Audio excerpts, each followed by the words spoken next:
Reasoning ability के इस session में हम इनपुट आउटपुट के बारे में डिस्कस करेंगे, जहां पर हमें मशीन अरेंजमेंट के द्वारा कुछ नंबर्स और वर्ड्स को अरेंज किया होगा, ठीक है, और उसमें कुछ पर्टिकुलर रूल्स होंगे हर एक स्टेप में। तो आइए इससे रिलेटेड क्वेश्चन करते हैं। डायरेक्शंस दी हुई है यहाँ पर हमें, study the following information carefully and answer the question given below it. A word and number arrangement machine when given input line of word and number rearrangement them following a particular rule in each step. The following is an illustrator of input and rearrangement. यहाँ पर हमें कुछ machine arrangement दी हुई है और हमें एक line में नंबर और वर्ड्स को रीअरेंज करना है, जिसमें हर एक स्टेप में कुछ पर्टिकुलर रूल फॉलो हो रहा होगा, ठीक है। तो यहाँ पर हमें एक इनपुट दी हुई है 93 कम होम ओवर 32 47 होम नाउ 26, ठीक है, और हमें इससे रिलेटेड स्टेप दिए हुए हैं। तो सबसे पहले हम इसे समझते हैं कि हमें ये किस तरह से यहाँ पर स्टेप्स दिए हुए हैं। स्टेप 1 है यहाँ पे over 93 come home 32 47 now 26।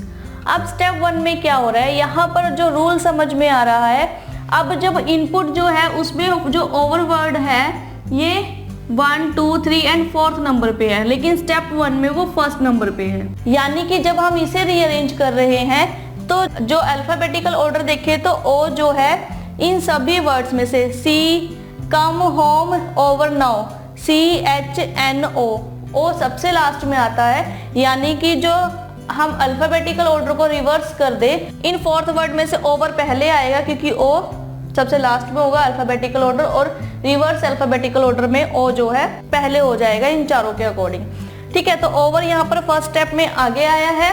Then पूरी की पूरी सीरीज ऐसी ही लिखी हुई है, 93 कम होम ओवर यहाँ आ गया तो ये छोड़ दिया 32 47 नाउ 26, ठीक है। इसके बाद स्टेप 2 है। स्टेप 2 है यहाँ पे ओवर एज इट इज लिखा, then 26, okay.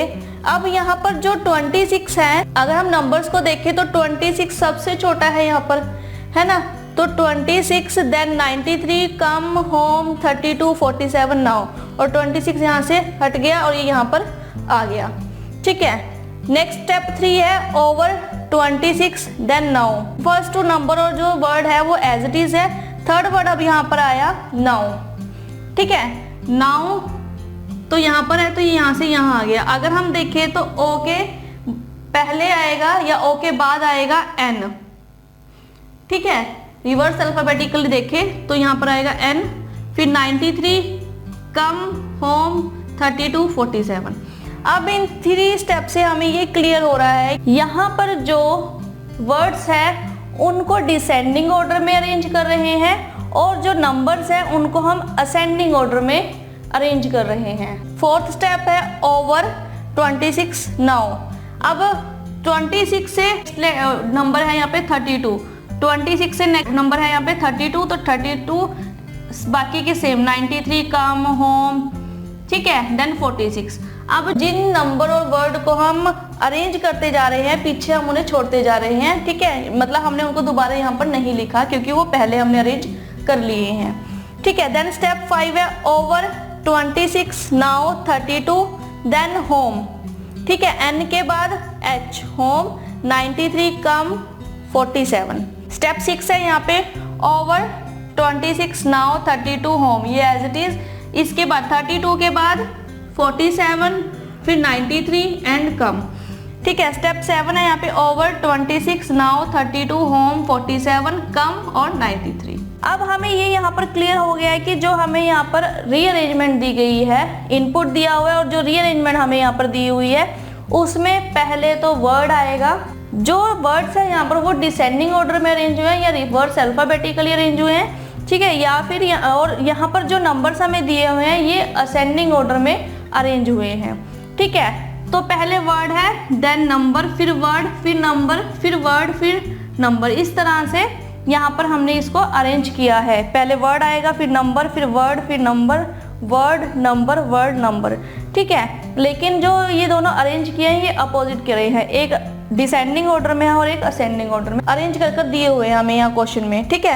As per the rule following in the above steps find out in each of the following question the appropriate step. जो हमें स्टेप्स यहाँ पर दिए हुए हैं हमने इनको फॉलो करना है और जो हमें क्वेश्चन दिए हुए हैं उसके आंसर हमने फाइंड आउट करने हैं। अब हमें रूल्स ही पता लग गया यहाँ पर क्या रूल अप्लाई हुए और अब हमें यहाँ पर सारे स्टेप्स क्लियर है, तो हम इससे रिलेटेड क्वेश्चंस करते हैं। इनपुट और आउटपुट से रिलेटेड फर्स्ट क्वेश्चन है, यहाँ पे क्वेश्चन दिया हुआ है step second of N input is.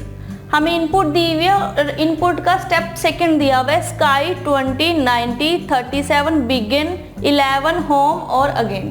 तो यहाँ पर हमें स्टेप 2 दिए हुए हैं, तो ये सेकंड स्टेप है यहाँ पर और ये फर्स्ट स्टेप है। पूछा गया हमसे which of the following is definitely the input. नीचे ऑप्शन दिए हुए हमें और हमें ये बताया गया है कि इनमें से कौन सा डेफिनेटली इनपुट होगा।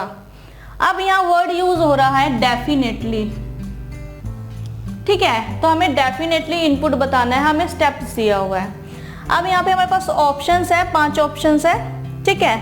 तो अगर हम इसके इनपुट की बात करें, हमें ये स्टेप सेकंड दिया हुआ है, अगर हम इसके इनपुट की बात करें तो हमें नहीं पता यहाँ पर कि जो 20 है वो इस प्लेस पे था, ठीक है, या फिर इस प्लेस पे था, या फिर इस प्लेस पे था, ठीक है, या फिर इस प्लेस पे था, या सबसे लास्ट में था, ठीक है, अभी तक हमें नहीं पता। ऐसे ही स्काई वर्ड का हमें नहीं पता कि वो कौन से प्लेस पे था। इतने सारे प्लेसेस हमें यहाँ दिए गए हैं, तो हमें नहीं पता यहाँ पर जो स्काई वर्ड था वो कौन सी प्लेस पे था और कौन सी प्लेस से हमने इसको लेकर फर्स्ट स्टेप पर अरेंज किया है, ठीक है। देन 20 जो नंबर हमें दिया हुआ है उसको हमने कौन से नंबर से उठा के उसे सेकंड स्टेप पे अरेंज किया है, ठीक है। हमें सेकंड स्टेप तो यहाँ दिया हुआ है, लेकिन अगर हमें जब भी कोई स्टेप्स दिए हों और हमसे इनपुट पूछा जाए या फिर जो हमें यहाँ पर स्टेप्स नंबर दिया है, जैसे कि यहाँ पर स्टेप सेकंड हमें दिया हुआ है और हमसे पूछा जाए कि स्टेप 1 क्या है, तो हम वो यहाँ पर फाइंड आउट नहीं कर सकते। तो इस तरह के क्वेश्चन का हमारे पास आंसर रहेगा कांट बी डिटरमाइंड।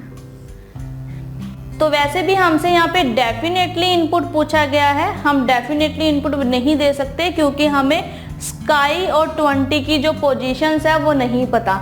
जैसे कि यहाँ पर हमें जो क्वेश्चन दिया गया था इसमें जो 93 था वो फर्स्ट नंबर पे था, लेकिन जब हमने उसे अरेंज किया तो यहाँ पर वो सबसे लास्ट में 93 आया, ठीक है। ऐसे ही हमें नहीं पता कि स्काई इन सभी जगह में से कौन सी पोजीशन पर था, ठीक है। ऐसे ही 20 हमें नहीं पता। तो जब भी हमें क्वेश्चन में कोई स्टेप्स दिए हो और हमसे या तो इनपुट पूछा जाए या दिए हुए स्टेप से पीछे का कोई स्टेप पूछा जाए तो हमारा आंसर हमेशा होगा कांट बी डिटरमाइंड, ठीक है। तो बिना कुछ भी सोचे समझे हमने कांट बी डिटरमाइंड पर यहाँ पर मार्क कर देना है। तो ध्यान रहे हम इनपुट को नहीं बता सकते अगर हमें स्टेप्स दिए हों, ठीक है, ना ही दिए हुए स्टेप से पिछला स्टेप हम बता सकते हैं, लेकिन इनपुट से हम लोग स्टेप्स को जरूर फाइंड आउट कर सकते हैं। तो यहाँ पर इस क्वेश्चन का आंसर है कांट बी डिटरमाइंड।